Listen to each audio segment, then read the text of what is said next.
guys, how's it going? Todd, the cheap drums guy. Hang out today. Today's video is going to be on the Wuhan cymbals. I have two of them right now, maybe a third one coming in. It's going to be an 18-inch linear smash crash, an 18-inch crash, and possibly a 10-inch splash. Yeah, that's it. So hang out. Peace.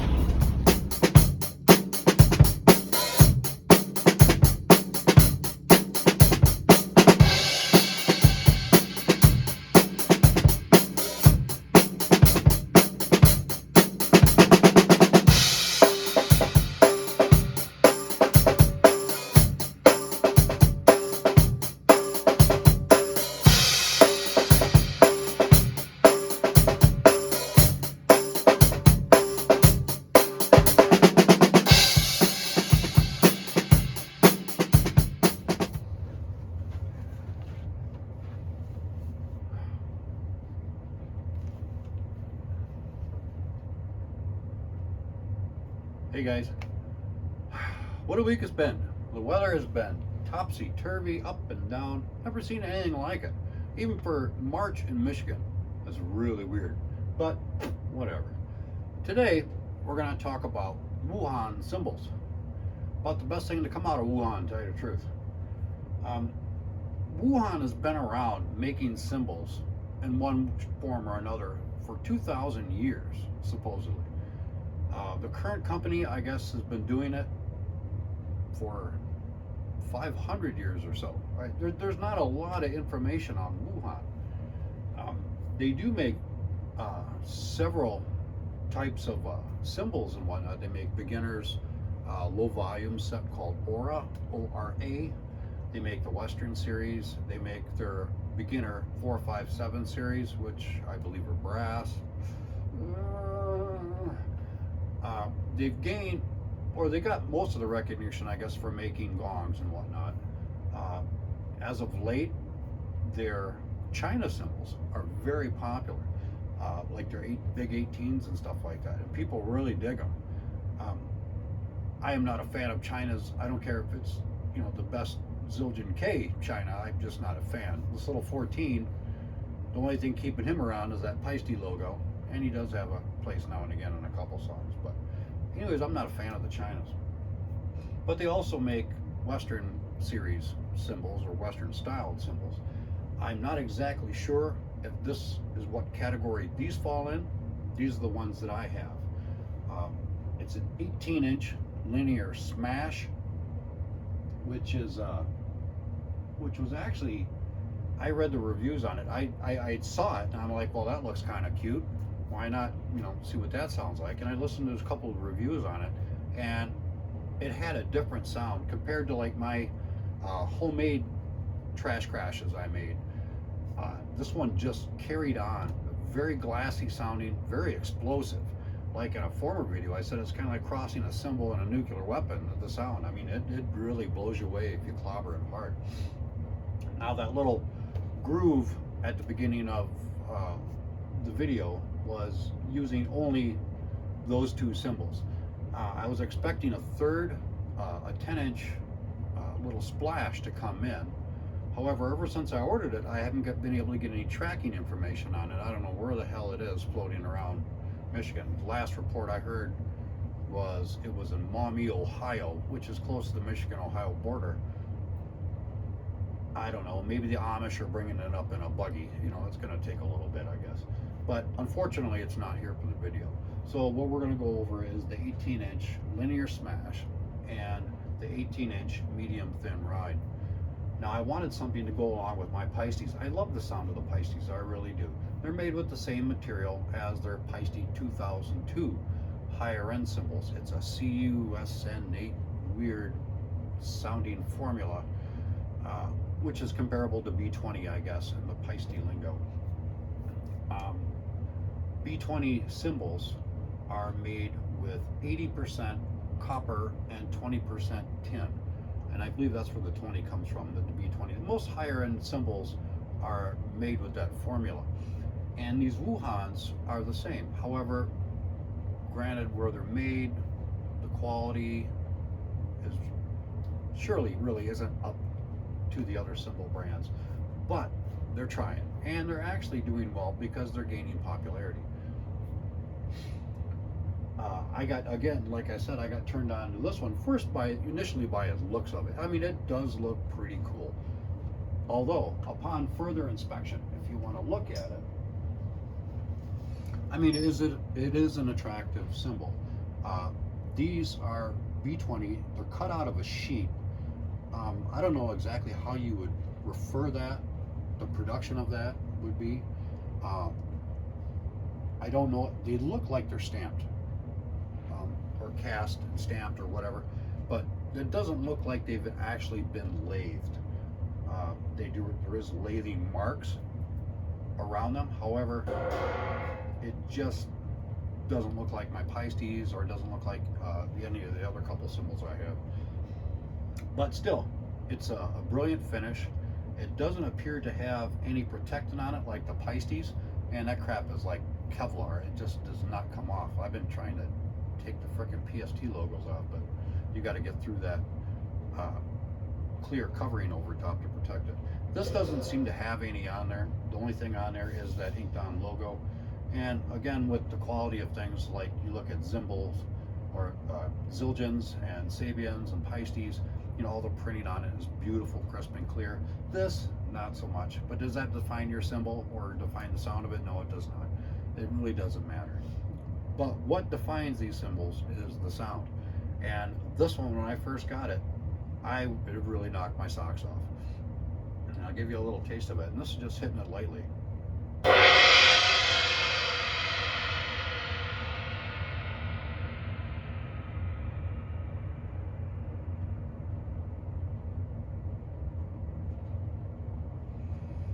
Little gong-like. It continues on like a regular crash, but unlike my trash crashes that I made, the sound of those usually dissipates really quickly. This does not. It lingers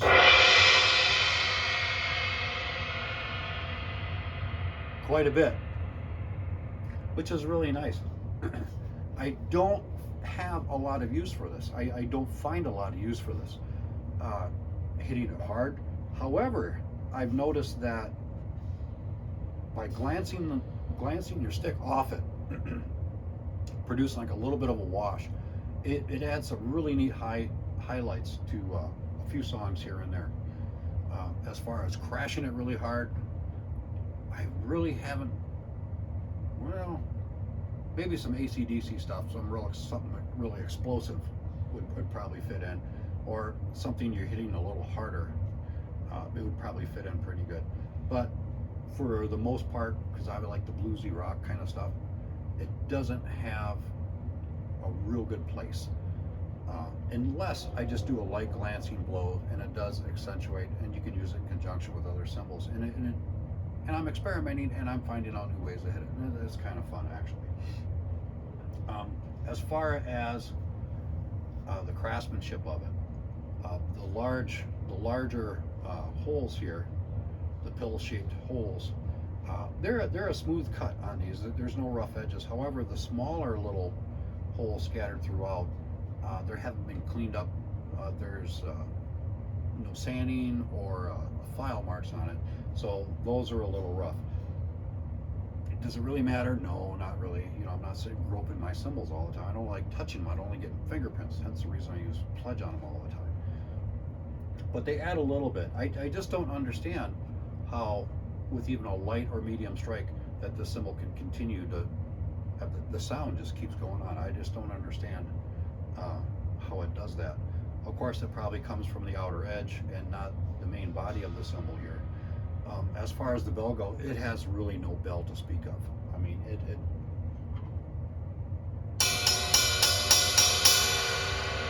well, it sounds like that on my finger, but when you put it on this actual,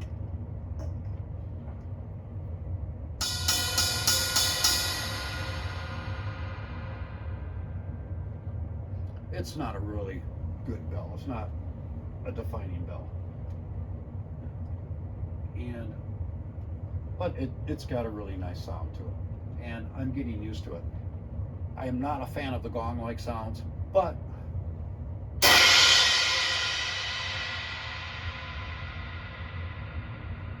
It ain't bad. What the hell? But I got this one, the Linear Smash. It's 18-inch. I got it through Sweetwater for about $114. It's not the only kind. They also carry, I believe it's a 16, 17, the 18, 19, 20, 21, maybe 22. I'm not exactly sure, but there is kind of a large variety of them. And they're not real expensive until you get up to the bigger 20, I think it's a 22 inch. It's like $150, $160, $170 around there. But that's a pretty sizable cymbal. It's a big piece of metal. And it's probably going to be a good box bringing it in. But Sweetwater was real fast as always, to get it up here. And my drum engineer, Brad Irvin, called me the other day just to check on how everything's going, how the cymbals were, and I had nothing bad to say really. So Brad Irvin's a good guy over at Sweetwater, so give him a call if you need anything drum related. But as far as cymbals go, as far as something new to add to my cymbals, to give a little more different effects or to change it a little, I'm really happy with the Linear Smash. It is kind of a cool cymbal.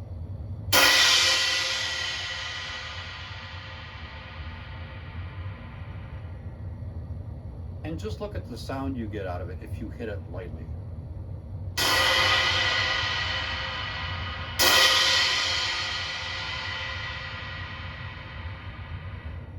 It doesn't take much to get it to light up, which is really cool.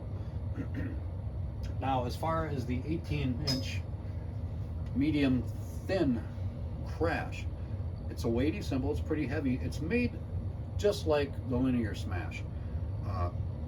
It's obviously stamped out of a sheet B20, and I don't have a lot of B20 cymbals other than the Peisty, which is pretty much like B20, but I don't have a lot of selection to go over to match the sounds with. All I can do is use recordings that are already online. But you're going to get processed sound. You're not going to get the raw sound. It's nothing special to look at.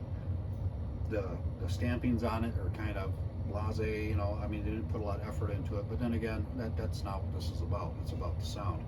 And although it's stamped, it obviously doesn't have all the hammering that Western style cymbals have and all the lathing. But still, it's a pretty good start for them. I guess they're just starting into this kind of stuff, you know, the past decade or so. So they're moving slowly, but let's give them a little credit. But anyways, this is a light blow off the 18-inch medium thin.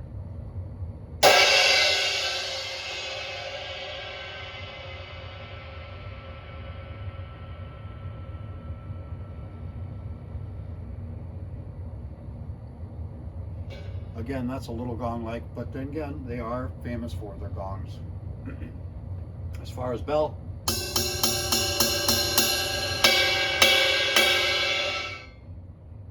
this will never be known for its good bell, but that's what I had a ride for. So, and my others, the bells on them are really nice. On the Peisties, all have a very distinctive bell, really nice and crisp. It really cuts into the mix. These you won't get that for, but still, this is an interesting cymbal. Now, when I play along with my music, and by the way, I just added like 58 or 68 songs to my playlist of drumless tracks to play along with. So if you got a second, take a look at those. Might be something in there that you like.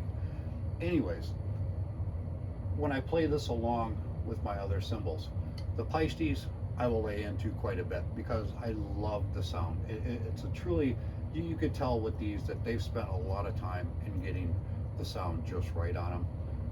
That's why the PST-7s, believe it or not, are really highly regarded and comparable to their 2002s. The Wuhan, I really don't lay into it that much because it just doesn't match with the Peisties. But that's fine. That's fine. But if you hit it at a lighter or a medium strike,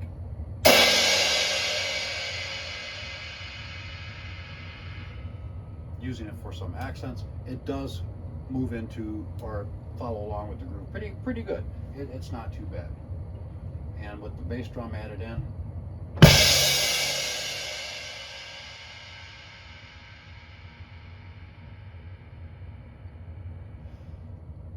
Linear Smash.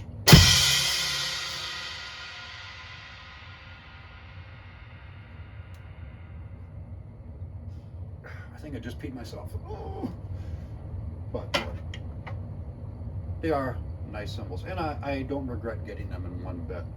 I really do enjoy it. And the 18-inch medium thin, I don't think was more, I think it was about the same price as the Linear Smash. I am looking down the road on possibly getting another Linear Smash. This is the 18. I thought, you know, the 16 would be something. I mean, that would be pretty intense, I'm sure. And I got a little turned on by the biggest one they made. I think it was a 22-inch. And I'm thinking, my God, the sound of that thing must be just hellish. But, you know, I'm not really into that kind of freaking music. But the 16-inch, I think, would be kind of neat to have another accent cymbal. As far as the 18-inch medium thin crash goes, maybe a 17 or a 16 would go as well. And they're more probably tailored to pop. If you hit them lightly, probably more tailored to pop. If you want to really lay into them, they're probably more like heavy metal. There's really not a happy medium in there, I guess. Although I'm making them work for what I do.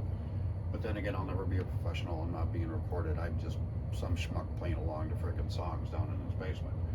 But I still like those, and due to their price, I actually may invest in some down the road. However, with my new way of saving money, my change jar, which, believe it or not, that flippin' thing will fill up fast. Because I'm always buying crap in the morning for, you know, breakfast, and always getting little things at lunch at the store. And so I put about $2-3 in that change jar every day, so that adds up. But with that, and hopefully before Guitar Center goes out of business here, I want to get some Sabian crashes and some vinyl crashes, and maybe some Zildjian crashes too. Not like the K's or A's, you know, unless I can find them dirt cheap. Probably more like the S series on the Zimbal or the Zildjians, and like AAX on the Sabians, and custom classes from vinyls. But as far as the Wuhans go, I'm pleased with them. I'm happy with them, and I don't think I'd ever trade them or sell them off. I'd keep them because they'll have a place. And worst comes to worst, I don't know. The 18 actually seem to use more, just because I can make it fit in. The Linear Smash is just nice to have there when it comes time to really frickin' waking up what's her face. But who knows? Even down the road, modifying those cymbals, drilling whole special holes in or different holes, you know, that are unlike the Linear Smashes, would probably create something pretty cool, and you wouldn't be out a lot of money. But again, I am very satisfied with these, and they were both not more than $125 each through Sweetwater. You can get them through Reverb, you can get through all sorts of channels. But they are a nice cymbal, and they shine up really nice. But again, if you're looking for really super high quality, it's just not there. But if you're looking for an interesting sound that, well, is at least really different and a little more gong-like, and you're willing to experiment a little bit, these are really nice cymbals. And if you're on a budget, they fit your budget pretty well. But anyways, I'm Todd, the Cheap Drums Guy. I got things to do, and I gotta crack me a Mountain Dew because it's late enough, and I'm tired. Dogs woke me up early again, so I need some caffeine in my system. But anyways, you guys have a great day, and I will talk at you later.